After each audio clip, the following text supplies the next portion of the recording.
Assalamualaikum warahmatullahi wabarakatuh. Innal hamdalillah nahmaduhu wa nasta'inuhu wa nastaghfiruh wa na'udzu billahi min shururi anfusina wa min sayyiati a'malina. Man yahdihillahu fala mudilla lahu wa man yudlil fala hadiya lahu. Asyhadu an la ilaha illallah wahdahu la syarika lahu.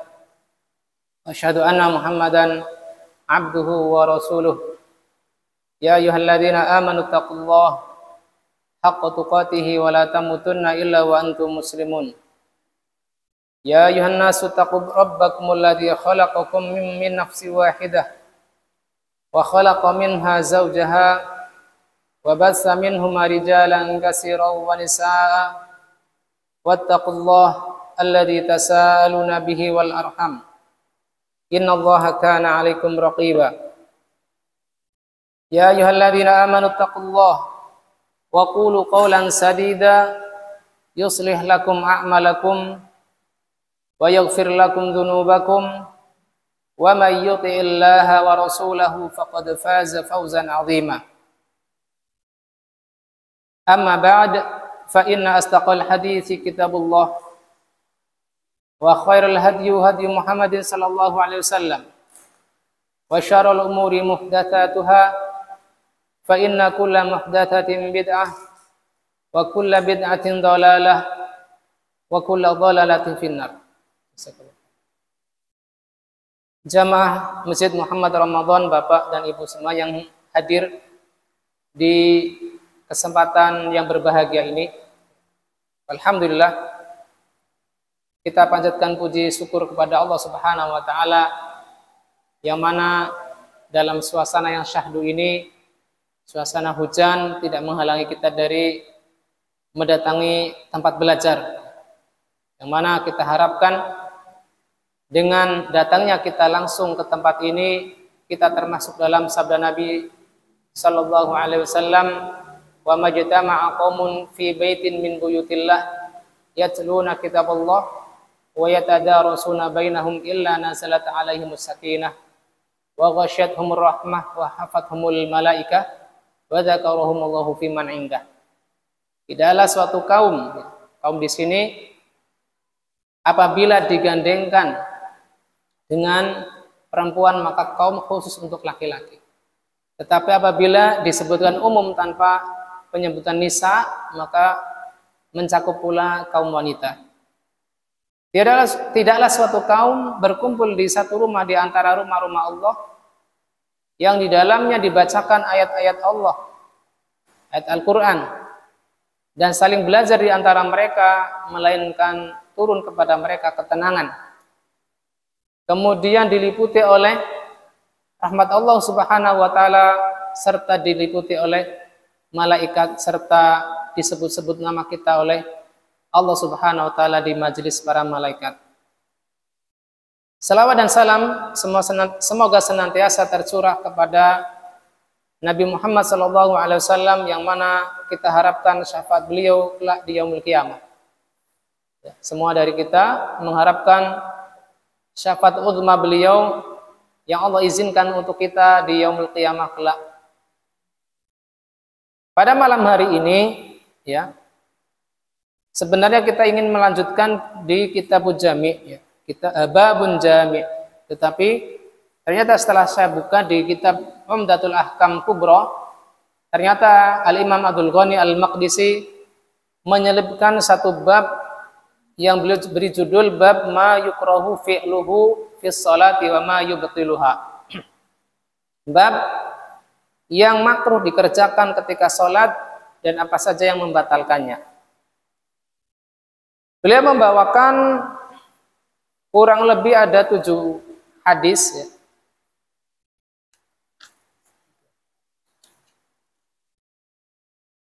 Ada 8 hadis yang mana hanya 1 hadis yang beliau sebutkan di kitab Umdatul Ahkam Sughra yang disyarah oleh Syekh Abdullah bin Abdurrahman Al-Bassam rahimahullah ta'ala, yaitu hadis ke 113 ya. Ada pada bab 23. Nanti insya Allah ketemu di bab 23 tentang menutup pundak ketika sholat. Maka pada kesempatan kali ini, ya, barangkali waktu kita akan habis untuk membahas pada bab ini, ya saya mohon izin untuk membacakannya dan akan membacakan fawaid ringkas dari hadis-hadis yang disebutkan oleh beliau dari bab ma yukrahu fi'luhu fi sholati wa ma yubtiluha. Hadis pertama dalam bab ini beliau bawakan dari Abu Hurairah radhiyallahu an.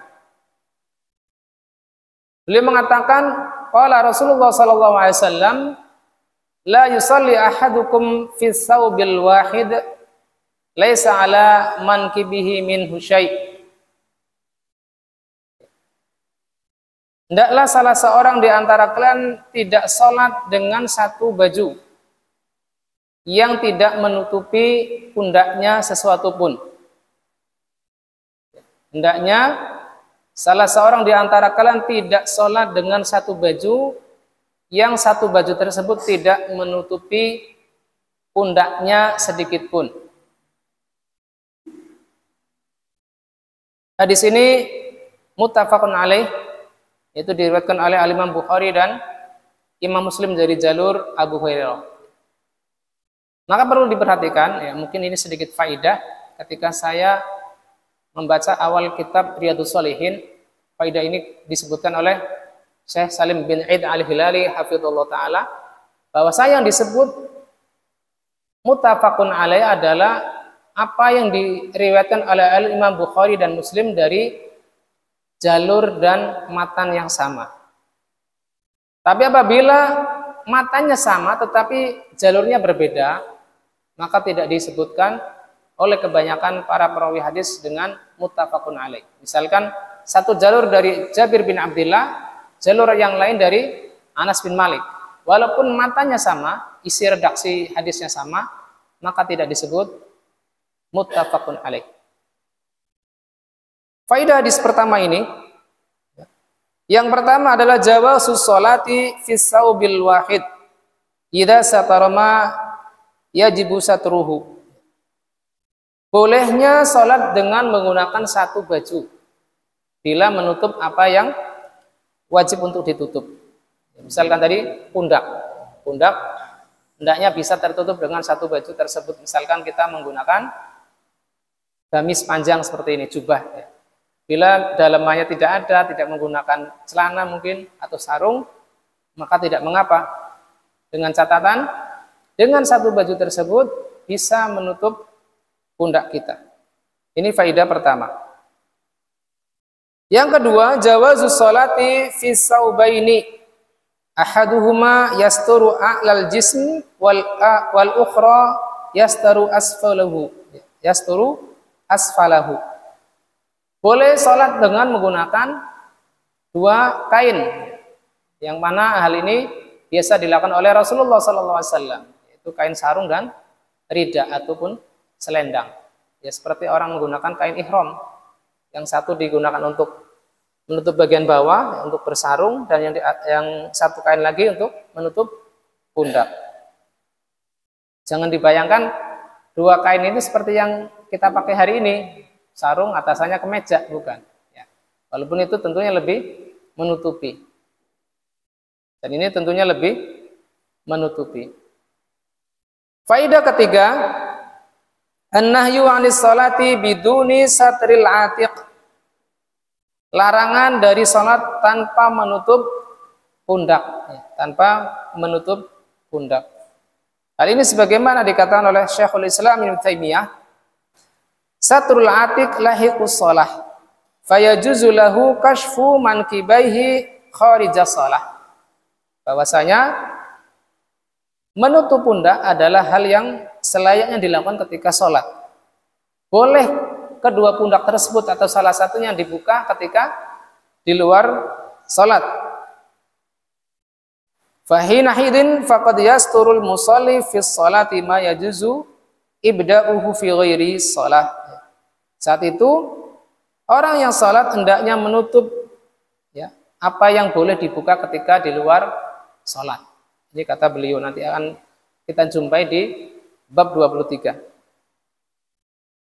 Faidah keempat, istihbabu kaunil musalli ala hayatin hasanah. Disukai kondisi orang yang sholat dalam kondisi terbaik. Disukai orang yang sholat itu dalam kondisi terbaik, dalam penampilan terbaik. Semisal tidak asal-asalan, misalkan kita ada gamis, maka kita perlu pakai gamis. Jangan hanya pakai kaos. Ya. Kalau misalnya ada sarung dan hanya sarung, maka tentu diusahakan bisa menutup pundak ya, dengan cara melilitkan di leher dan seterusnya. Tentunya bila di rumah ya, bila tidak malu. Karena kalau keluar misalnya kita menggunakan seperti itu mungkin akan dicibir masyarakat dan seterusnya. Tentunya kita keluar menuju tempat sholat ya, sebagaimana firman Allah, khudzu zinatakum 'inda kulli masjid. Pakailah perhiasanmu, maksudnya pakaian terbaikmu ketika mendatangi masjid. Jangan menggunakan pakaian ala kadarnya. Faedah berikutnya, hadis berikutnya dari Wabisa bin Ma'bad al-Asadi. Semoga Allah meridhai beliau. Bahwasanya Rasulullah sallallahu alaihi wasallam anna Rasulullah sallallahu alaihi wasallam ra'a rajulan yusalli khalfas saffi wahdahu fa amarahu an yu'ida. Bahwasanya Rasulullah melihat sallallahu alaihi wasallam melihat seorang laki-laki salat di belakang shaf sendirian. Lalu beliau memerintahkan orang tersebut untuk mengulangi salatnya. Nah, di sini riwayat Abu Dawud.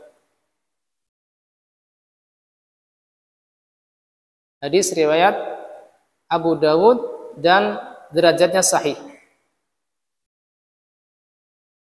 Dan hadis serupa datang dari Ali bin Syaiban, yang mana Rasulullah SAW memerintahkan orang yang beliau lihat pada hadis Ali bin Syaiban ini, istaqbil salataka fa innahu la salata limun faridin khalfas shaf.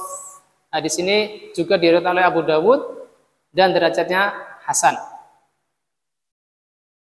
Ulangilah salat karena tidak ada salat bagi orang yang sendirian di belakang shaf.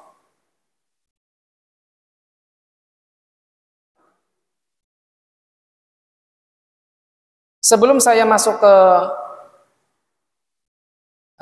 faidah hadis, saya akan sebutkan ikhtilaf ulama dalam hal ini tentang sah atau tidaknya orang yang salat sendirian di belakang shaf. Sebagian ulama mengatakan tasihhu shalatul munfarid khalfas shaf. Sebagian ulama, dan ini jumhur ulama mengatakan salat di belakang shaf itu sah.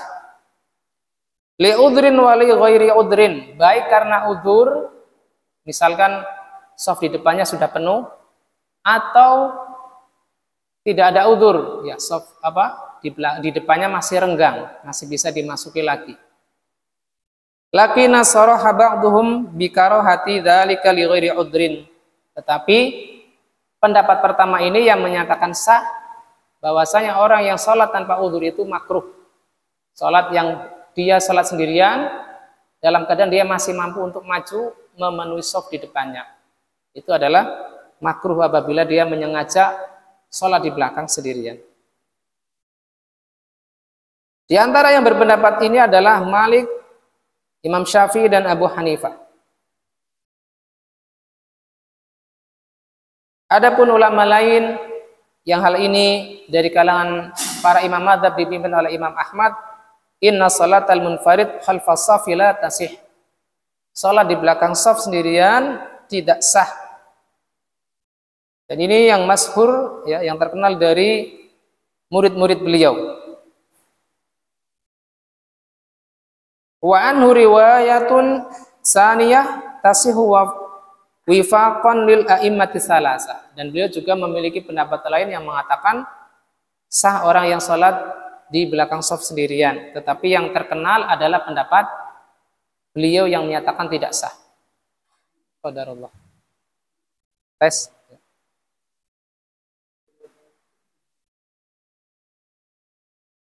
Wa tabyinu anna al-qaul al-rajih wujubul musafahah.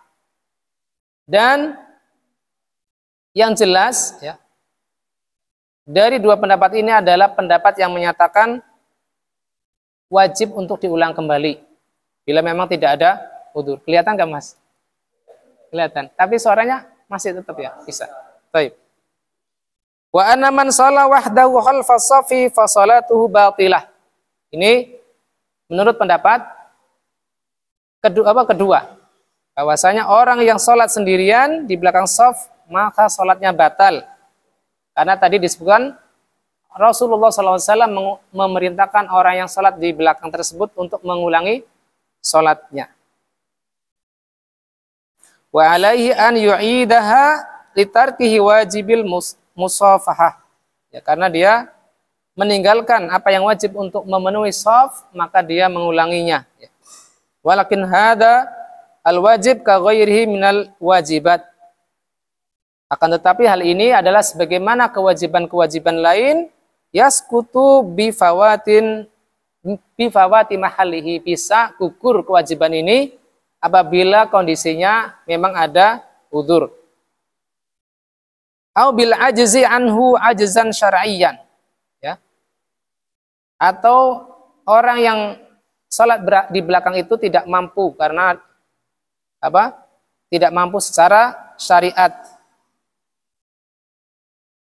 Maka kita kembali kepada firman Allah Subhanahu wa taala, fattaqullaha mastata'tum. Ya, bertakwalah kalian kepada Allah sesuai dengan kesanggupan kalian.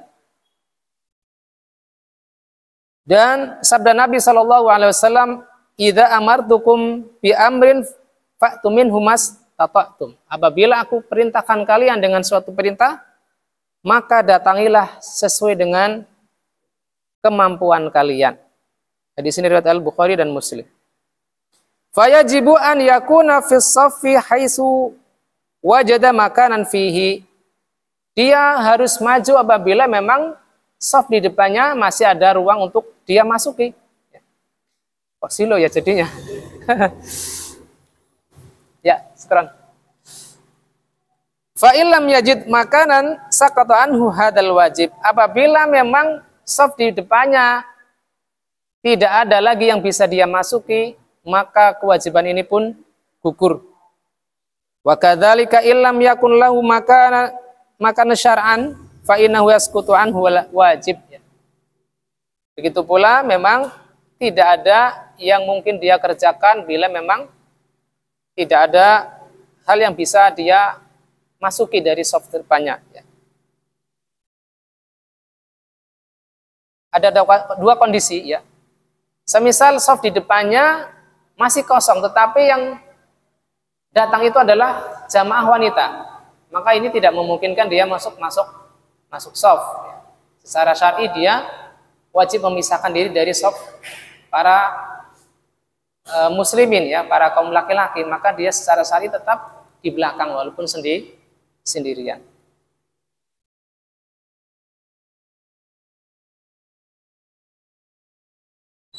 Permisalan kedua, ya, tadi idza wajada shaf taman falahu an yusalli wahdahu, ya.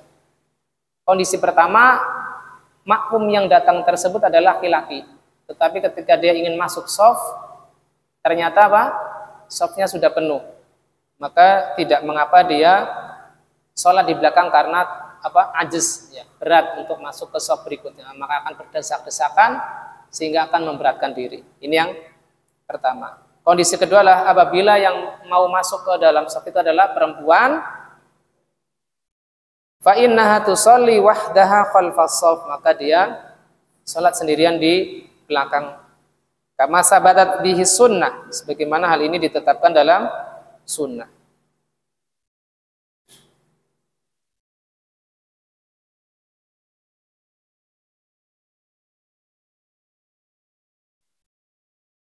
Faidah dari hadis ini, hadis kedua ini adalah Yang pertama, adamu sihhatis salatil munfarid khalfas shaf. Tidak sahnya orang yang salat sendirian di belakang shaf bila tidak ada udzur. Ini dengan kita berusaha menggabungkan antara pendapat-pendapat yang disebutkan tadi, ya, antara mengatakan dia sah tetapi berlawanan dengan hadis ini. Kata Wabisa bin Ma'bad, fa amara Nabi sallallahu alaihi wasallam an yu'ida as-shalah. Nabi sallallahu alaihi wasallam memerintahkan orang yang salat di shaf belakang ini untuk mengulangi salatnya. Apabila kita menerima pendapat pertama, tentunya hadis ini tidak berfaedah. Apa maksud beliau sallallahu alaihi wasallam memerintahkan untuk mengulangi salat? Bila memang dia sudah sah salatnya. Apabila mengatakan pendapat pertama ini kan hanya kurang sempurna saja, maka ini pun tidak bisa diterima. Faedah kedua, annahu la yushra'u an yujra ahadan minas safi liyadkhula ma'ah. Tidak disyariatkan orang yang berdiri sendirian ini untuk menarik orang yang di depannya. Apabila kita menerima pendapat kedua. Karena apa tadi? Apabila memang tidak mampu untuk masuk ke shaf depannya, maka tidak mengapa. Jadi kita berusaha menggabung dua pendapat tersebut.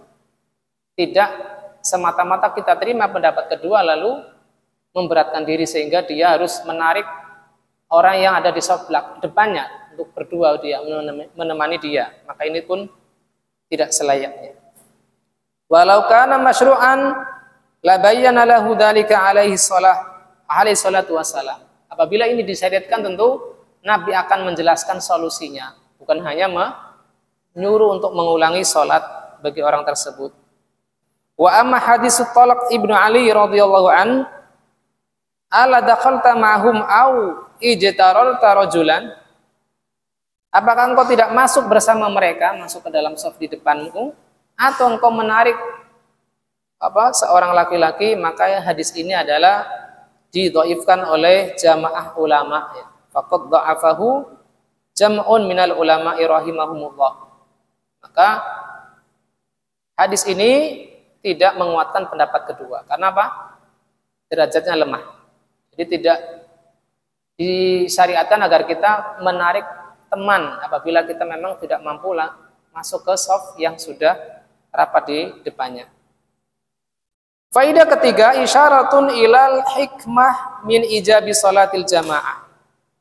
Hadis ini menjadi isyarat di antara hikmah positifnya kita mendatangi salat berjamaah.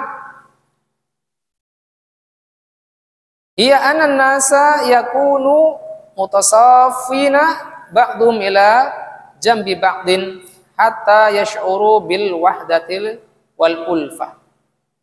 Di antara hikmah salat berjamaah adalah di antara masyarakat akan saling berdampingan ketika salat, sehingga merasa adanya persatuan, merasakan adanya persatuan dalam umat Islam dan kelembutan.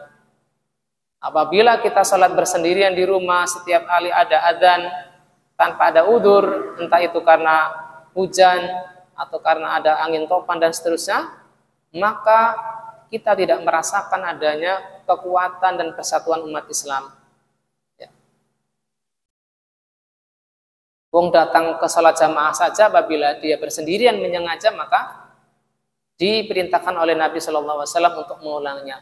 Lalu bagaimana apabila kita tidak mendatangi salat berjamaah sama sekali, salat bersendirian di rumah? Faidah keempat, al-mubadaratu ila ingkaril munkar wa adami sukuti alaihi. Faidah keempat adalah bersegera untuk mengingkari kemungkaran dan tidak boleh diam atau mendiamkannya, tidak boleh mendiamkannya. Kaidah para ahli fikih adalah la yajuzu ta'khirul bayan an waqtil hajah. Tidak boleh mengakhirkan penjelasan ketika dibutuhkan. Ya, walaupun ini adalah kaidah yang berlaku untuk Rasulullah SAW. La yajuzu ta'khirul bayan an waqtil hajah. Tetapi kita pun hendaknya apabila berilmu, hendaknya menyampaikan apa yang semampu kita. Ini hadis kedua.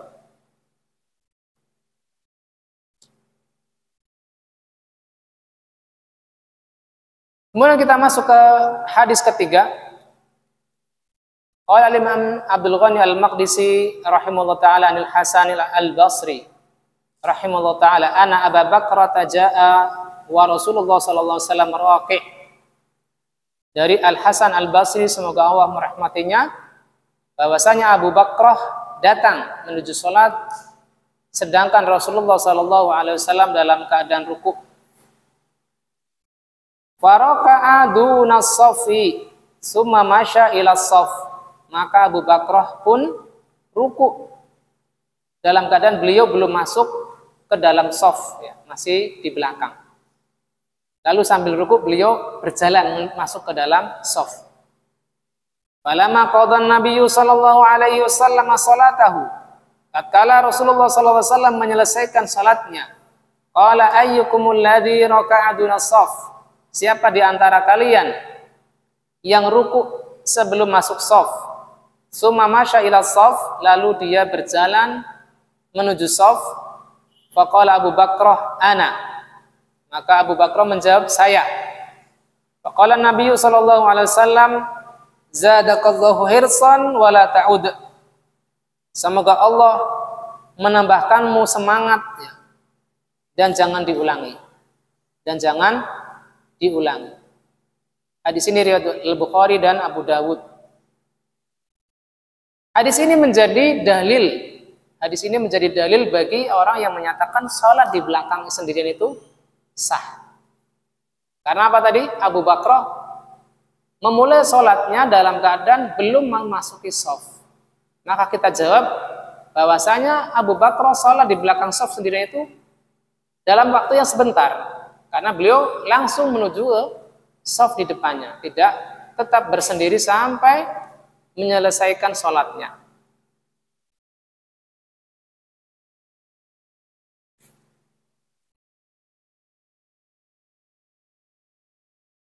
Faedah hadis ini, faedah hadis ketiga ini, yang pertama, an-nahyu 'anid dukhuli fi sholati qabla al-wusuli ila shaf. Larangan dari masuk ke dalam salat sebelum sampai di dalam shaf. Berdasarkan sabda Nabi, wala ta'ud, jangan engkau ulangi. Ini menandakan tidak boleh mengulangi atau mencontoh Abu Bakrah dalam hal ini. Hendaknya kita usahakan memulai takbiratul ihram ke dalam salat berjamaah ketika sudah di dalam shaf.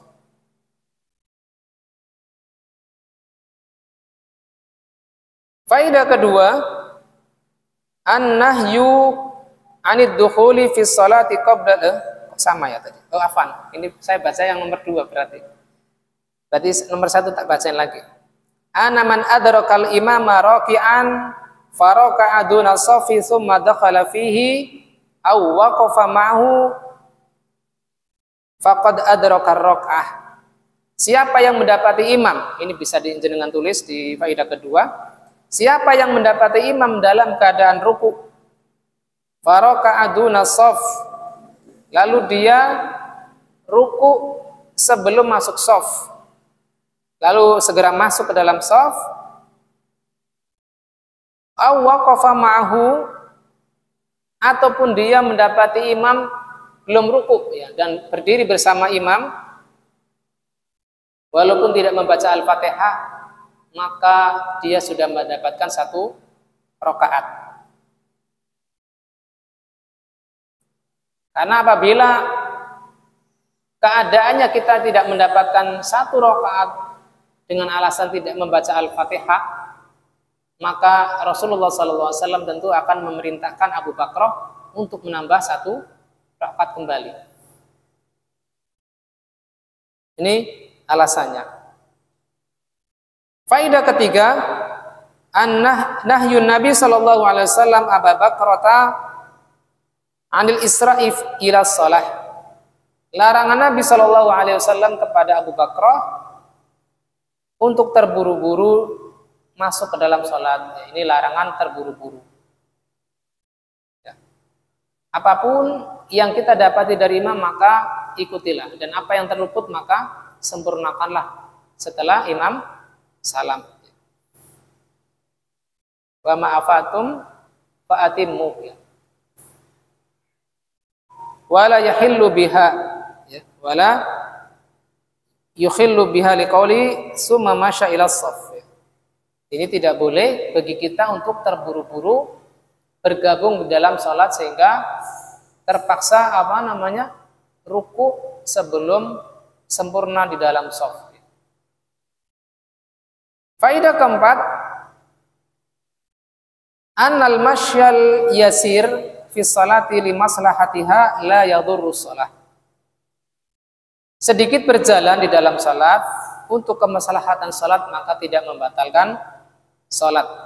Ya, semisal antum di rakaat kedua, di shaf kedua menggunakan sutroh, orang yang dzikir di depannya lalu orang tersebut pindah, maka tidak mengapa sedikit berjalan ke depan.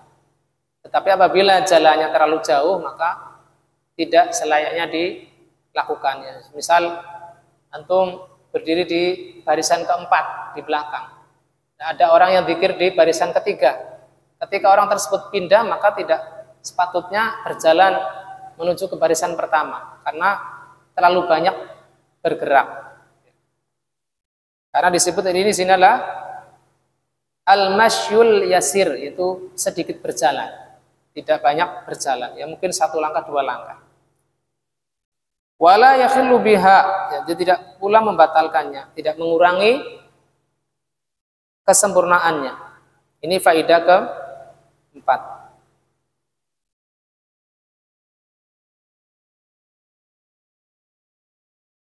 Faedah kelima, anna raq'ata tudriku bi idrakir ruku' ma'al imam. Ini pengulangan tadi ya, bahwasanya rakaat itu didapati dengan mendapati rukuknya imam. Fan Nabiyyu sallallahu alaihi wasallam ajazalahu raq'atahu walau kanat ghairu mujzi'ah la amarahu bi i'adatiha. Seandainya Abu Bakar tidak mendapati rakaatnya Nabi, maka Nabi sallallahu alaihi wasallam akan memerintahkannya untuk menambahkannya atau mengulangi rakaat yang tertinggal. Wa qad hakal ijma' ala dzalika Syekhul Islam Ibnu Taimiyah. Bahkan Ibnu Taimiyah, Syekhul Islam Ibnu Taimiyah menukilkan ijma' atas hal ini. Ya. Menukilkan ijma' sahnya orang yang hanya mendapati rukuknya imam mendapatkan 1 rakaat. Faedah keenam, istadalla bihi ala jawazi salatil munfarid khalfas shaf. Didapatkan dari hadis ini faedah bolehnya salat orang yang bersendirian di belakang shaf. Dan ini istidlal yang perlu ditinjau kembali. Istidlal yang perlu ditinjau kembali. Karena Abu Bakar tidak terus-menerus di belakang shaf sendirian. Tetapi beliau segera berjalan bergabung kepada kaum muslimin yang lain.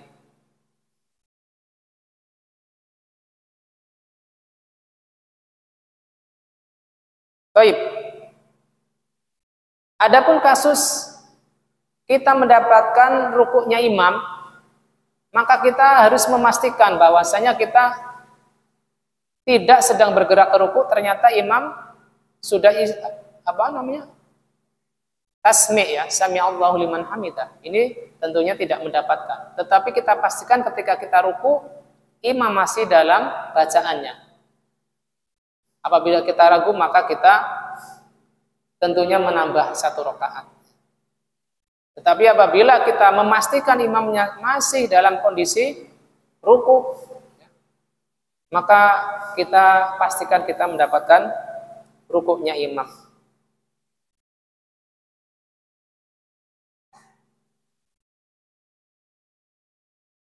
Faedah keenam ini tentunya tidak tepat ya, karena apa?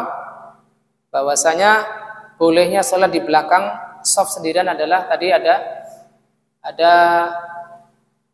tanggapan, ada kritikan ya. Boleh hanya ketika ada udzur. Boleh ketika ada udzur. Semisal tadi tidak mendapatkan shaf di depannya yang longgar, atau bagi perempuan yang tidak memungkinkan bergabung di dalam shafnya laki-laki. Faedah ketujuh, suqutu qiraatil Fatihah fi haqqi man adrakal imam raki'an. Gugurnya bacaan Al-Fatihah ketika sudah mendapati imam dalam keadaan ruku. Gugurnya bacaan Al-Fatihah bagi makmum ketika sudah mendapati imam sudah ruku. Baik kita masuk sebelum imam ruku ataukah ketika imam ruku. Hal ini berbeda dengan fatwanya Imam Ar-Romli dari kalangan Syafi'iyah, bahwasanya si makmum harus membaca Al-Fatihah walaupun tertinggal satu rukun. Nah, ini tentunya akan memberatkan. Memberatkannya tentunya kita akan banyak tertinggal rukun yang lain, terutama apabila imamnya terlalu cepat bergerak. Berbeda apabila imamnya memang gerakannya pelan, maka mungkin masih memungkinkan untuk mengejar. Tentunya ini tidak sesuai dengan perintah Nabi untuk mengikuti gerakan imam. Innama ju'alal imamu liyutamma bihi. Hanyalah dijadikan imam untuk diikuti. Faidah ke-8 ya, cukup banyak ini faidahnya. Keutamaan Abu Bakrah ya, fadilatu Abi Bakrah radhiyallahu anhu wa hirsuhu ala idrakis salatil jamaah. Keutamaan Abu Bakrah dan semangatnya untuk mendapati sholat berjamaah.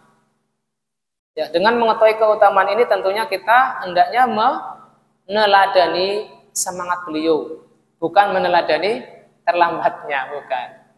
Ya, hendaknya kita menyemangati semangatnya beliau dalam mendatangi sholat berjamaah. Di antara keutamaan beliau yang lain adalah doanya Nabi SAW, zadakallahu hirsan. Ya, semoga Allah menambahkanmu semangat. Dan ini mungkin ini perlu digalakkan kembali, difamiliarkan kembali dalam lisan-lisan kita, saling mendoakan zadakallahu hirsan wa ilman nafi'an dan seterusnya.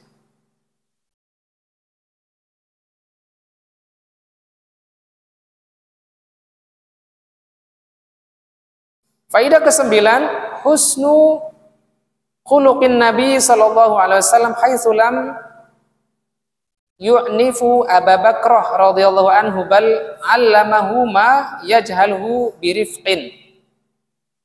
Baiknya akhlak Nabi sallallahu alaihi wasallam yang mana beliau tidak mencela Abu Bakrah ya, tidak mencela, tidak membentak Abu Bakrah, tetapi beliau mengajari Abu Bakrah karena kejahilannya dengan penuh kelembutan.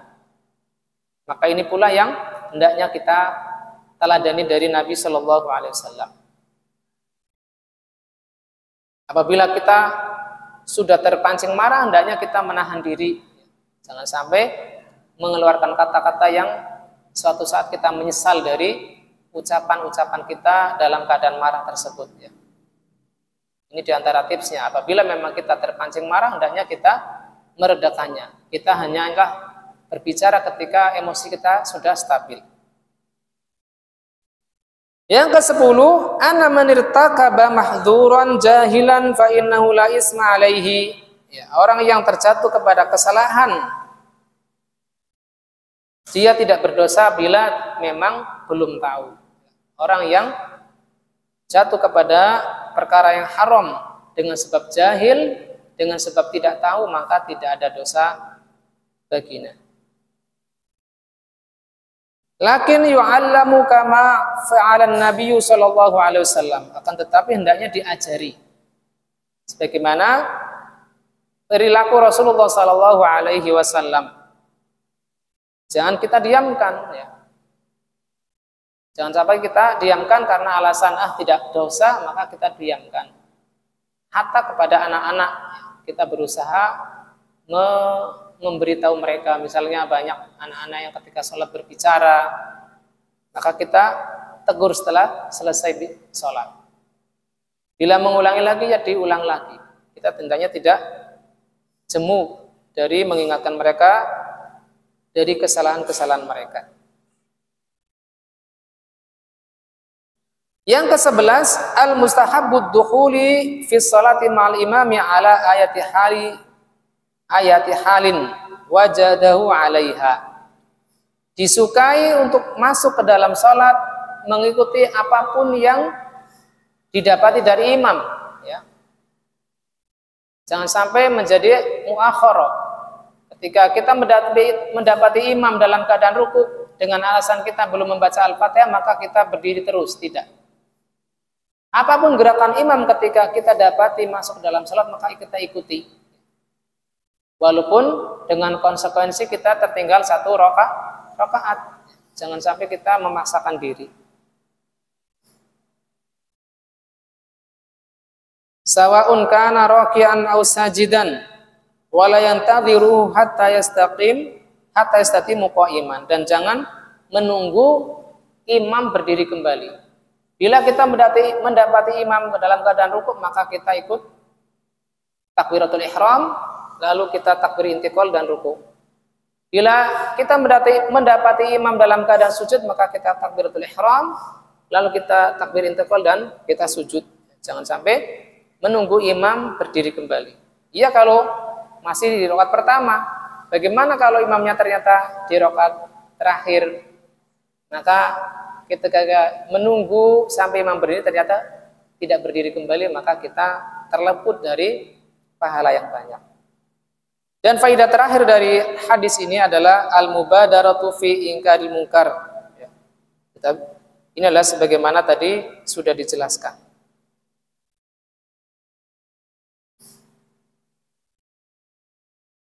Kita masuk pada hadis keempat. Qala rahimahullah ta'ala an Anas bin Malik radhiyallahu anhu qala Rasulullah sallallahu alaihi wasallam ma balu aqwamun yarfa'una absarahum fi salatihim. Mengapa beberapa orang mengangkat pandangan mereka ke langit? Fashtadda qauluhu fi dzalik. Beliau mengulang-ulang ucapannya beliau tersebut. Hatta qala, sampai mengatakan la yantahunna an dzalik, hendaknya mereka berhenti, au la tukhtafanna absaruhum, atau pandangan mereka dicabut oleh Allah Subhanahu wa taala. Ya, ini adalah ancaman dari Nabi Muhammad SAW bagi orang yang sholat dengan mengumbar pandangannya ke mana-mana, ya, tidak tunduk kepada Allah Subhanahu wa taala. Sudah masuk waktu Isya, Pak? Jadi kita bacakan faidahnya setelah adzan Isya. Wassallallahu ala nabiyyina Muhammadin wa ala alihi washabbihi wasallam wa akhiru da'wana alhamdulillahirabbil alamin.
Bismillah, alhamdulillah, hamdan katsiran tayyiban mubarakan fi kama yuhibbu rabbuna wa yardah.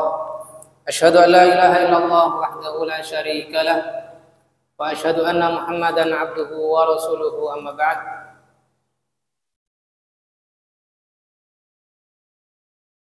Faidah dari hadis Anas ini, yang pertama, husnu dakwatin Nabi sallallahu alaihi wasallam wa bayanil haqq. Bentuk baiknya dakwah Nabi sallallahu alaihi wasallam dan penjelasan beliau terhadap kebenaran dan penjelasan beliau terhadap kebenaran. Li'annahu sallallahu alaihi wasallam lam yakshif 'anil mukhalif. Karena beliau tidak menyebut siapa yang melanggar atau yang melakukan kesalahan tersebut. Li'annal maqsud bayanul haqqi wa qad hasal. Karena tujuan beliau hanya menjelaskan kebenaran dan ini sudah tercapai. Wa li'anna fihi satran 'alal mukhalif wa ad'al qabul. Dan dalam hal ini beliau tidak menyebutkan siapa pelakunya dan ini lebih diharapkan untuk diterima oleh orang yang melanggar tersebut. Hanya mengisyaratkan perbuatannya saja. Mengisyaratkan perbuatannya saja. Faedah kedua, an-nahyul akid. Larangan ini ditekankan sekali. Larangan ini ditekankan. Wal wa'idu syadidu ala man rafa'a basarahu ila samai fi shalah. Dan ancamannya besar bagi orang yang mengangkat pandangannya ke langit ketika sholat. Artinya ketika sholat mengangkat. Tidak boleh bagi orang yang sholat berlaku demikian. Karena Nabi Sallallahu Alaihi Wasallam beliau mengatakan, la yantahiyanna an dzalika au la tukhtafanna absaruhum. Hendaknya orang-orang yang demikian berhenti dari perilakunya atau kalau tidak maka pandangan mereka akan terancam Allah cabut, itu akan buta. Yang ketiga, al-khusyu' huwa lubbus sholati wa ruhuha. Khusyuk dalam salat adalah intisari dari salat, bahkan menjadi ruh salat itu sendiri. Wa yakunu bil qalbi wal jawarih, dan kekhusyukan itu bisa tercapai dengan hati dan anggota badan. Tidak hanya seseorang mengklaim dia telah khusyuk dengan hatinya, tetapi anggota badannya banyak bergerak. Entah itu dengan pandangan matanya, tengok-tengok, atau dengan tangannya yang banyak garuk-garuk. Sampai orang menyangka dia tidak melakukan sholat, karena saking banyaknya dia bergerak. Walladhi yarfa'u basarahu ila samai wa yajulu nadharuhu hahuna wa hahuna lam yakhsha qalbuhu wala jawarihuhu. Akibat dari banyak menuruti pandangannya, maka hati dan anggota badannya biasanya ikut-ikutan tidak khusyuk. Berawal dari pandangannya. Maka hendaknya apabila kita terpancing untuk dicuri oleh setan sehingga pandangan kita ingin beralih iltifat, maka hendaknya kita tahan. Jangan sampai kita menuruti pandangan tersebut ketika sholat. Yang ketiga, idhamu sya'nis sholati wa annahu yajibu 'alal musalli an yakuna fiha 'ala kamalil adabi ma'allahi 'azza wa jalla. Besarnya urusan sholat dan wajib bagi orang yang sholat berada dalam adab yang paling sempurna di hadapan Allah Subhanahu wa ta'ala. Apabila dia meremehkan sholatnya, maka Allah pun bisa tidak menerima sholatnya sampai tidak menerima sholatnya, itu puncaknya. Entah apabila dia diterima 1/10 atau kurang dari itu. Tentunya bagi kita ketika kita melaksanakan sholat, kita berharap Allah Subhanahu wa ta'ala menerima pahala sholat tersebut dengan sempurna. Maka hendaknya kita menyempurnakan kekhusyuan kita dalam sholat. Yang keempat, wujubul ingkari ala man yarfa'u ra'sahu ila sama'i fi shalah. Wajibnya mengingkari orang yang mengangkat pandangannya. Bila misalkan itu anak kita, adik kita, yang bisa kita pegang kepalanya, kita pegang kepalanya sesekali. Bila memang dengan kita memegang kepalanya, dia tidak banyak menoleh kembali. Tetapi apabila diulangi, maka kita tegur ketika selesai sholat. Sebagaimana Nabi SAW dalam hal ini menegur setelah beliau selesai sholat. Dalam bentuk istifham ingkari. Pertanyaan dalam bentuk yang mengingkari. Mengapa beberapa kaum mengangkat kepala mereka atau mengangkat pandangan mereka ketika sholat? Faidah kelima, bayanu qudratillah li'anna ma haddada bihin Nabi sallallahu alaihi wasallam mumkinul wuqu'. Penjelasan kekuasaan Allah Subhanahu wa taala. Karena apa yang diancamkan oleh Nabi sangat mungkin terjadi, yaitu mencakup penglihatan orang yang mengabaikan peringatan Nabi Shallallahu Alaihi Wasallam, mengabaikan tahdir dari Nabi Shallallahu Alaihi Wasallam. Kalau toh tidak terjadi di dunia, maka bisa terjadi di akhirat. Sebagaimana dalam sebuah ayat bahwasanya orang yang hidup di dunia dalam keadaan melihat, tetapi ketika Allah bangkitkan di akhirat dalam keadaan a'ma atau buta. Naudzubillah min dzalik. Kita masuk pada hadis berikutnya. Hadis kelima, an Hammam rahimahullah taala, yaitu Ibnu Haris An-Nakhai, tabi'in siqah. Anna Hudzaifah ta'amman nasa bil madain ala dukkan. Bahwasanya Hudzaifah Ibnu Yaman mengimami masyarakat di kota Madain di atas dukan. Fa akhadha Abu Mas'ud bi qamisihi fajabadahu. Maka beliau mengambil Abu Mas'ud dengan gamisnya dan menariknya. Falamma faragha min salatihi qala. Tatkala selesai dari salatnya, Hudzaifah mengatakan, alam ta'lam annahum kanu yunhauna 'anil dzalik. Bukankah engkau tahu bahwasanya mereka itu dilarang dari hal tersebut? Qala bala qad dzakartu hina madattani. Abu Mas'ud menjawab, tentu aku ingat ketika engkau menarik gamisku. Ini ada dua ihtimal ya.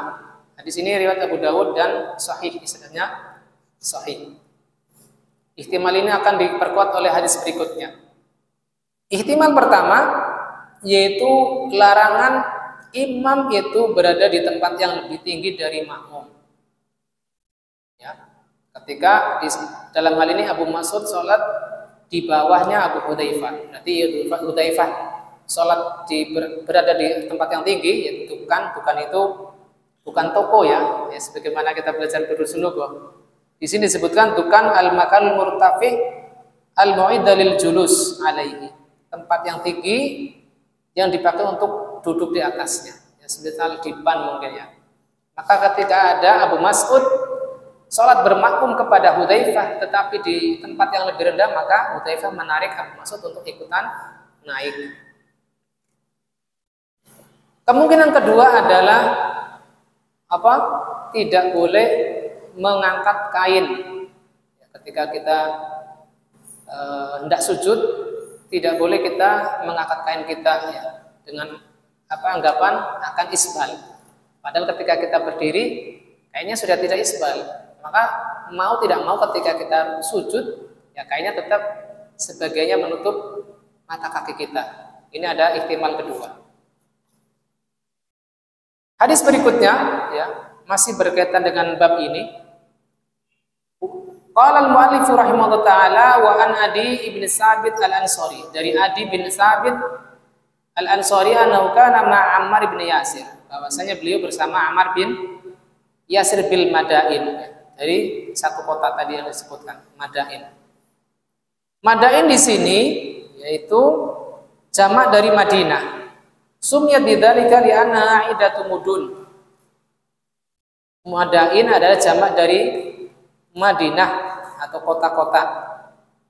Disebut demikian karena banyak kota yang berdekatan. Qila sab'a, ada 7 kota. Kullu wahidin minha jambal ukhra. Jadi kotanya itu berdampingan, tidak disekat dengan toang atau tempat kosong, tetapi berdekatan. Ya, ibaratnya Tegal sama Brebes mungkin ya. Tetapi ini 7 kota berdampingan. Fatahaha Sa'ad bin Abi Waqqas, ditaklukkan oleh Sa'ad bin Abi Waqqas pada masa Khalifah Umar bin Al-Khattab pada tahun 17 Hijriah. Wa uqimatis shalah, ya, iqamat telah ditegakkan. Fataqaddama Amr ibn Yasir, Amr bin Yasir maju, wa qama ala dukan, lalu beliau sholat di atas dukan. Yusolli wan nasu asfala minhu, beliau sholat dan masyarakat bermakmum di bawah beliau. Jadi ibaratnya imam ini berdiri di atas dipan sebagai imam. Dalam ini adalah Ammar bin Yasir. Fataqaddama Hudzaifah fa akhadha ala yadayhi, maka Hudzaifah maju lalu mengambil kedua tangannya. Fattaba'u Ammar, jadi menarik Ammar yang salatu dalam hal ini sebagai imam. Lalu karena ditarik oleh Hudzaifah maka Ammar pun mengikutinya. Hatta anzalahu Hudzaifah, sampai Hudzaifah menurunkannya. Falamma faragha Ammar min salatihi qala lahu Hudzaifah, ketika Ammar selesai dari salatnya, Hudzaifah berkata kepada Ammar, alam tasma' Rasulullah sallallahu alaihi wasallam yaqul, apakah engkau belum mendengar Rasulullah sallallahu alaihi wasallam bersabda, idza amar rajulul qauma, apabila seseorang mengimami sebuah kaum, fala yaqum fi makanin arfa min maqamihim, hendaknya tidak berdiri di tempat yang lebih tinggi dari tempat mereka. Au nahwa dzalik, atau semisal dengan ucapan tersebut. Qala Ammar, lidzalika ittaba'tuka hina akhadta ala yadayya, oleh karena itu aku tadi mengikutimu ketika engkau mengambil kedua tanganku. Tapi hadis ini sanadnya dhaif, sanadnya lemah. Alasan kelemahannya adalah ada rajul mubham, seseorang yang tidak disebut namanya, dan Abu Khalid dalam sanad hadis ini tidak dikenal, sehingga hadis ini dibawa pada pengertian yang sampai tidak batal. Apalagi pernah diriwayatkan oleh Rasulullah SAW mengimami masyarakat di atas mimbar. Tetapi dalam hal ini pada hadis yang sahih tersebut Rasulullah turun ketika ruku dan sujud. Ini satu, ketika ruku dan sujud turun.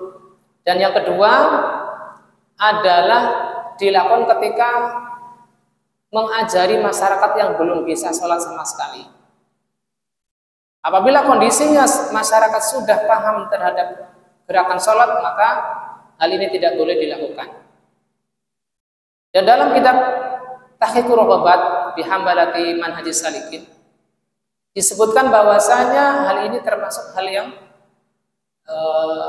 membatalkan atau memakruhkan sholat apabila posisi imam lebih tinggi dari makmum, sehingga tidak boleh bagi makmum bermakmum kepada imam yang lokasinya lebih tinggi. Tetapi apabila makmum lebih tinggi dari imam seperti ini, maka tidak mengapa. Ini sebagaimana dijelaskan oleh penulis Tahqiqur Raghabat bi Hambalati Manhajis Salikin karya Syekh Abdurrahman bin Nasir As-Sa'di. Kemudian hadis berikutnya adalah dari Abu Hurairah radhiyallahu an, dari Nabi sallallahu alaihi wasallam, beliau bersabda, ayajizu ahadukum idza shalla an yataqaddama aw yata'akhkhar, apakah salah seorang dari kalian merasa berat Bila setelah selesai sholat dia maju atau mundur sedikit, au an yaminihi au an shimalihi, atau sedikit ke kanan atau sedikit ke kiri. Ini apabila dia ingin melakukan sholat sunnah. Ini apa? Sebagaimana disebut di sini, yakni fis subha. Subha itu adalah sholat nafilah. Tapi di sini hadis ini adalah lemah. Hadisnya adalah lemah. Begitu pula hadis berikutnya, hadis ini riwayat Abu Dawud. Kata di sini wa hadzal hadis kana yaqrib fihi Lais ibni Abi Sulaim. Di sini apa guncang sanadnya. Begitu pula hadis berikutnya dari Atha bin Al-Khurasani, ya. Atha Al-Khurasani beliau mengatakan dari Al-Mughirah bin Syu'bah, beliau mengatakan Rasulullah sallallahu alaihi wasallam bersabda, la yusallil imamu fil mawdhi'il ladzi shalla fihi hatta yatahawwal. Hendaknya imam tidak sholat pada tempat dia sudah sholat di tempatnya sampai dia sedikit pindah. Di sini pun diriwayatkan oleh Abu Dawud, tetapi sanadnya ada kelemahan karena ada keterputusan. Sehingga tidak mengapa bagi kita apabila setelah selesai sholat fardu lalu kita ingin melakukan sholat sunnah, tidak perlu pindah juga tidak mengapa. Walaupun apabila kita pindah pun tidak mengapa, tetapi bukan dalam rangka mengamalkan hadis ini, ya. Dua hadis terakhir ini karena dua riwayat dari Abu Dawud ini adalah sanadnya lemah. Demikian yang bisa kita bahas malam ini tentang apa yang makruh dan bahkan bisa membatalkan sholat dari kitab Umdatul Ahkam Kubro. Barangkali ada pertanyaan sebelum kita tutup majelis, saya persilakan. Jazakumullah khairan. Ya, silakan.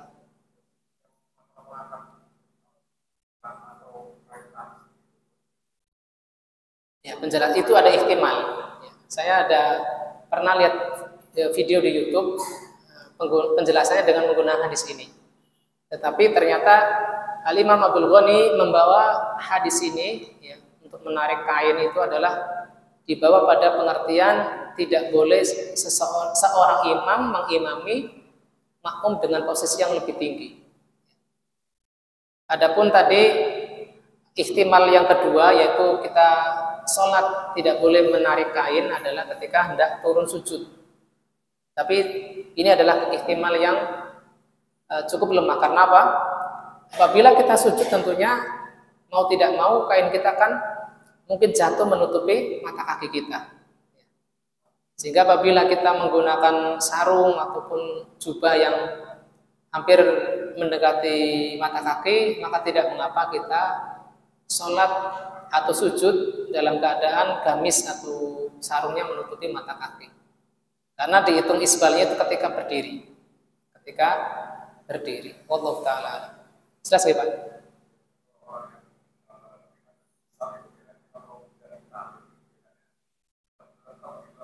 Oke. Bukan itu dari situnya, tetapi dari ihtimal apa? Ada kekhawatiran bukan dari sisi ngetatnya, tetapi dari sisi takut menutupi mata kaki. Ya. Allah Ta'ala. Ya. Ada lagi yang mau didiskusikan? Atau cukup? Ya, mungkin agak gerah ya karena kipasan nggak ada yang ngalah. Baik, apabila tidak ada pertanyaan maka kita cukupkan majelis kita malam ini. Semoga bermanfaat bagi saya yang menyampaikan, begitu pula bagi antum yang menyimaknya. Baik manfaat secara ilmiah maupun amalan. Kurang lebihnya mohon maaf. Kita tutup dengan doa kafaratul majelis. Subhanakallahumma wa bihamdik asyhadu an la ilaha illa anta astaghfiruka wa atubu ilaik. Kurang lebihnya mohon maaf. Assalamualaikum warahmatullahi wabarakatuh.